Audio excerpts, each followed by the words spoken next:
if you look at a medieval map, right, like one of those really intricate mappamundi drawn on this huge sheet of parchment. Oh, yeah. The ones with the mythical creatures and the gold leaf. Exactly. The sea monsters out on the fringes. You quickly realize, looking at it, that it wasn't actually designed for navigation at all. Right. It's not getting you to the grocery store. No, it won't help you get from point A to point B. Yeah. It was designed to map out an entire worldview. You'd have Jerusalem at the exact center, the heavens hovering above it all. I mean, everything had its perfectly assigned place. It's a map of reality, basically. Exactly. And today, for this deep dive, we have a stack of sources detailing a philosophical text that attempts to do exactly that. But instead of mapping geography, it constructs a complete architectural blueprint for human behavior. And it is incredibly dense. It really is. We're looking at a highly structured framework centered around a concept called ububia. Now, in our sources, this is translated as slavery or servitude. Which is a heavy word, obviously. Very heavy word, yeah. But our mission today is to unpack how this single document categorizes all of human existence into 4 core parts. And then we're going to look really closely at the 7 specific principles that outlines for the very first part, which is our relationship with the divine. Right, zooming all the way in. Yeah.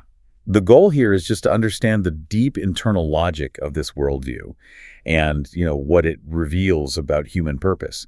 And that applies regardless of whatever theological background you bring to it. For sure. And to understand the architecture of this system, we really have to start where the text starts, which is honestly a surprisingly grounded premise. How so? Well, the document begins by stating simply that we are social beings, we live in a society, and because of that, we must treat everyone differently depending on our relationship to them. Makes sense. Yeah, it doesn't start with some mystical abstraction. It starts with the unavoidable friction of daily human interaction. Okay, let's unpack this, because the text argues that since we are social beings navigating this friction, our behavior naturally fractures into 4 distinct realms. The 4 buckets. Right. So the first is our behavior with Allah, the divine. The second is behavior with oneself. The third is behavior with creation, meaning other people. And the fourth is behavior with the world at large. It's a very clean categorization. It is. I like to think of this as a nested ecosystem, or maybe like a Russian nesting doll. Oh, I like that analogy. Yeah, so at the very center, the ultimate source, you have the divine. The next layer out is you, the individual. The layer beyond that is your immediate community. And then the outermost shell is the broader environment, the world. And the crucial thing here is the order. By placing behavior with the divine as the absolute first category, the text basically sets the gravitational center for everything else. It anchors it. Exactly. The idea is that you cannot properly interact with yourself, with other people, or with the world until you have calibrated your relationship with that first central pillar. It establishes an absolute hierarchy of interaction. Which is fascinating, because if I ask someone today what their social obligations are, they will usually give a horizontal answer, right? Like paying taxes. Paying taxes, or, not playing your music too loud so you don't bother the neighbors. Recycling, it's all lateral. It's mostly about just not disturbing the people physically next to you. Right. It's very outward facing. Yeah. But categorizing behavior into these specific 4 buckets and explicitly putting the divine first, that seems to fundamentally change a person's daily mindset. Oh, it changes the vector of accountability entirely. The vector of accountability. Yeah, because in a secular view of society, your accountability is directed entirely outward, toward your peers or the state. But in this 4-part framework, your primary accountability is vertical. Okay, I see. Your relationship with the divine dictates the terms of your relationship with yourself, which then dictates how you treat others. So it all trickles down. Exactly. It means that stepping on a bug or snapping at a coworker or even neglecting your own physical health, those aren't just isolated mistakes. They're connected. They are reverberations of a misalignment with that very first central pillar. You aren't just wronging the coworker, you're violating the terms of the central relationship that governs all interactions. Wow. That makes every tiny action carry a lot of weight. And the text also makes this striking structural claim about how we actually manage these 4 realms. The numbers. Yes, the numbers. It asserts that each of these 4 parts is governed by exactly 7 principles. 7 rules for the divine, 7 for yourself, 7 for creation, and 7 for the world. It's pure symmetry. It really is. It suggests a moral universe that isn't random at all. It operates on a precise, knowable physics. Like, if there are rules for gravity, there are rules for behavior, and they are mathematically categorized. And this brings us to the real core of the text analysis. After establishing those 4 pillars of human behavior, the source material zooms entirely into the first one. Behavior with the divine. Right. It explicitly details the 7 principles for how an individual must interact with the divine. And the logical progression of these 7 steps is remarkable. Because of where it starts, right? Exactly. It starts by establishing the raw parameters of reality before moving into anything related to human emotion. The very first principle is giving him his due, and the second is protecting his boundaries, meaning commandments and prohibitions. Here's where it gets really interesting. So the first logical step is establishing what is owed the dues, and the second is establishing the operational rules, the boundaries. Setting the foundation. Yeah, but let's unpack the phrasing here, because when we say protecting boundaries, that usually conjures up an image of barbed wire. Or a keep-out sign. Right. It sounds defensive, like you're trying to keep people out of your personal space. But the text specifically defines these boundaries as divine commandments and prohibitions. It's a very different type of boundary. It is. Framing obedience as protecting boundaries seems to really shift the perspective. Instead of feeling like a teenager chafing against an arbitrary set of rules imposed from the outside, it asks you to act as an active guardian or a steward of the law. I think that's a brilliant distinction. Because to simply obey can be passive. Yeah, you just do what you're told. Right, it can be done out of mere fear of punishment or honestly just social habit. But to protect a boundary requires vigilance. It requires care and a profound sense of ownership. You have to actually care about what you're protecting. Exactly. If you cultivate a beautiful, complex garden, the wall around it isn't there to restrict the flowers from growing. It is there to protect the delicate ecosystem inside from being trampled by outside forces. Well, that's a great way to put it. By framing the individual as a protector of these divine boundaries, the text elevates the human being. You are not a mindless drone following orders. You are an active, dignified participant in maintaining the moral order of the universe. So you aren't trapped in the garden. You are the caretaker ensuring the garden actually survives. Yes. And this raises an important question, which naturally leads us back to that very first principle, giving him his due. Right. Principle number 1. What exactly is due in the context of this overarching theme of ububiyya, this concept of servitude? Because in human relationships, giving someone their due is usually transactional. Like paying a bill. You do the labor, I pay you the wage. Exactly. But in this theological framework, recognizing one's position relative to the divine is the absolute prerequisite for everything else. You cannot act as the caretaker of the garden if you do not first acknowledge who planted it. That makes a lot of sense. Giving the divine its due isn't a transaction. It's an orientation of reality. It is the fundamental admission that one is the created and the other is the creator. So it's about humility. Total humility. And only from that posture of absolute humility does protecting boundaries become an act of devotion rather than just an act of human ego trying to police the world. Okay, so we have the baseline established. You orient yourself to reality by recognizing the creator, and you take on the active role of guarding the operational rules of that relationship. The dues and the boundaries. Right. Now, once those parameters are set, the text shifts gears entirely. It moves from the structural rules of the universe to the messy day-to-day reality of living in it. It gets into the human element. Yeah, it naturally progresses to how an individual emotionally reacts to the actual circumstances the divine sends their way. And the emotional core of this framework is perfectly contained in the next 3 principles. Principle 3 is being grateful for his blessings. Principle 4 is being content with his decisions. And principle 5 is being patient in his trials. So blessings, decisions, and trials. This is essentially a complete emotional toolkit for anything life could possibly throw at you, right? Pretty much, yeah. Because every single event you experience is going to fall into one of those 3 buckets. What's fascinating here is how the psychological progression maps flawlessly onto the spectrum of human experience.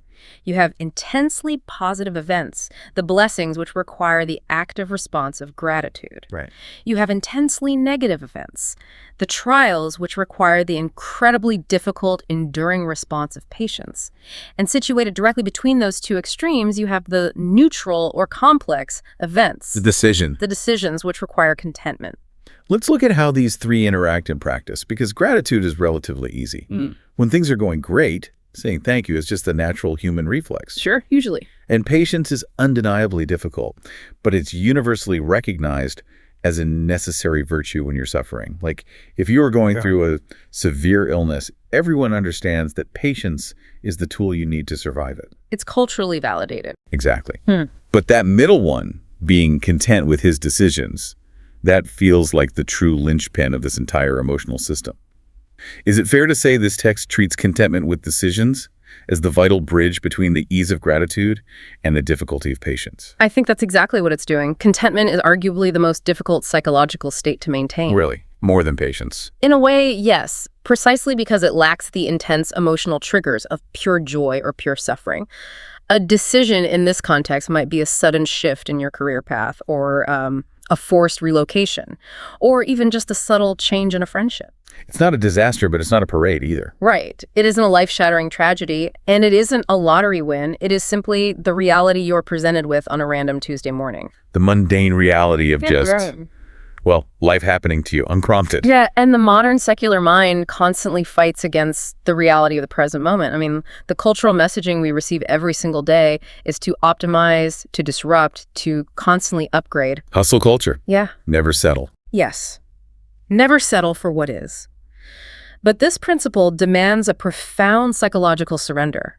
It asks you to be actively content with the divine decision of the present reality. That's tough to do. Very. And the logic is, if you cannot find contentment in the neutral, everyday decisions of life, your gratitude will be superficial. It'll be dependent entirely on a constant stream of new, shiny things. Oh, wow. Yeah. And your patience during actual trials will inevitably shatter because you have absolutely no emotional endurance built up. Contentment is the emotional stamina that sustains both gratitude and patience. So it functions as a psychological shock absorber. Exactly. If you lack that baseline contentment, every minor inconvenience feels like a massive, targeted trial, and you quickly exhaust whatever small reserves of patience you actually have. Your burnout. Right. Okay, so in this architectural blueprint, we now have the foundational rules established with do's and boundaries.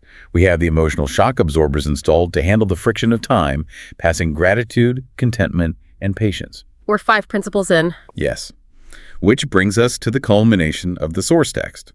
The final 2 principles of behavior with the divine.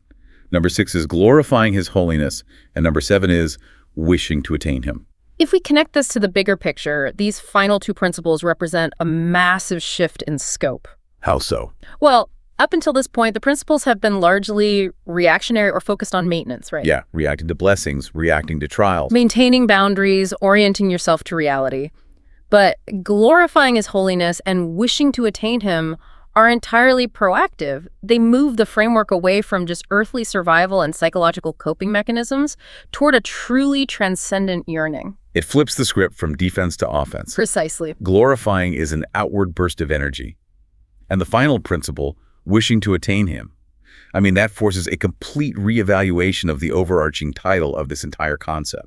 Yes, ububia, which, again, our sources translate as slavery or servitude. So what does this all mean? For a modern listener, the word slavery is exclusively associated with passive subjugation, brutal oppression, and the desperate defining desire to escape the master. It's the ultimate lack of agency. Right. But this final principle, wishing to attain him, it reframes that translation entirely.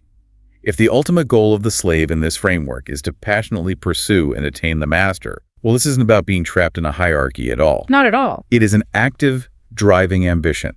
It reframes the entire source text from a list of restrictive rules into a roadmap for ultimate spiritual pursuit. You are identifying the central paradox found within mystical and theological frameworks across a lot of different traditions. Which is? The concept that ultimate freedom is found through ultimate submission to the highest possible good. Oh, that's heavy. By defining the peak of human behavior as wishing to attain him, the text unused that the human soul is inherently restless. It is always seeking union with its source. So the rules are just getting you ready. Exactly. The previous 5 principles, protecting the boundaries, enduring with patience, practicing gratitude, they are not ends in themselves. They are the necessary preparations. They're tuning the instrument. Tuning the instrument so that the individual is finally capable of that transcendent reach toward the divine. It's like you can't launch the rocket until you've built the launch pad and checked the integrity of all the systems. I love that. Principles 1 through 5 are building the launch pad.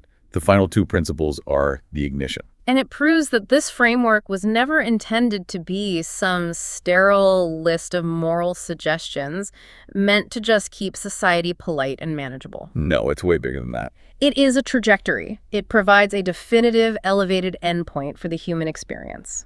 So let's pull back and look at the whole map we've unrolled today. We started by exploring the text's macro framework. This assertion that because we live in a society, our behavior is perfectly categorized into 4 core parts. Behavior with Allah, with oneself, with creation, and with the world. Right. And we saw how making the divine the first pillar completely shifts a person from horizontal accountability, worrying about the neighbors, to vertical accountability. Grounding everything in that primary relationship. We then zoom specifically into that first part, analyzing the 7 distinct principles of interacting with the divine. The text moved so systematically. It really did. It established the baseline of giving dues and actively protecting boundaries as a steward. Then it built an emotional resilience toolkit to navigate the unpredictable events of life, balancing gratitude for the good, patience for the bad, and crucial contentment for the everyday decisions. The shock absorbers. Exactly. And it culminated not in a passive state of obedience, but in a passionate spiritual ambition to actually attain the divine. A roadmap for the soul. So why does this matter to you listening? Whether you are approaching this source from a theological perspective or you are simply a curious learner analyzing how highly structured philosophies operate, understanding this framework offers a really powerful lens. It's highly applicable. It is. We navigate a world that constantly feels chaotic, overwhelming, and honestly, utterly random. But looking deeply at a worldview where every single internal emotion and every external interaction is governed by perfectly categorized symmetrical principles, it shows us how humans find profound meaning and order amidst all that noise. It provides a deeply rooted psychological anchor. However, and there's always a however, there's one final detail embedded in the structure of this text that serves as a massive intellectual puzzle. Oh, the missing pieces of the map. The missing pieces. Consider the mathematical symmetry the text established at the very beginning. The 4 parts, each with 7 principles. Exactly. It explicitly stated that each of the 4 parts of human behavior is based on exactly 7 principles. But the source material we analyze today only outlines the 7 principles for the first part. Behavior with the divine. Which means we are missing 21 principles. We are missing 21 principles. It gives us the legend for the map, but leaves the rest of the parchment completely blank. That is so intriguing. It is, because if wishing to attain him is the ultimate peak of the first part, what might the hidden 7 principles of behavior with oneself look like in a perfectly symmetrical framework? How do you establish your own dues? Right. What are the internal boundaries you must actively protect within your own mind, and what would the 7 principles for behavior with creation or behavior with the world actually entail? They'd have to follow the same progression. They'd have to. If this philosophical system truly maps the entirety of human existence, the architecture for those other 3 realms must be just as rigorous, progressing from structural boundaries to emotional resilience, and finally to some proactive, elevated goal. It is an incredible thought experiment. It really is. You have the structural logic of how this worldview operates. It requires dues, boundaries, emotional shock absorbers, and an ultimate ambition. So we invite you to construct those remaining 21 principles in your own mind. Think about what your map looks like. Exactly. What are your 7 rules for the world? Until next time, keep mapping it out.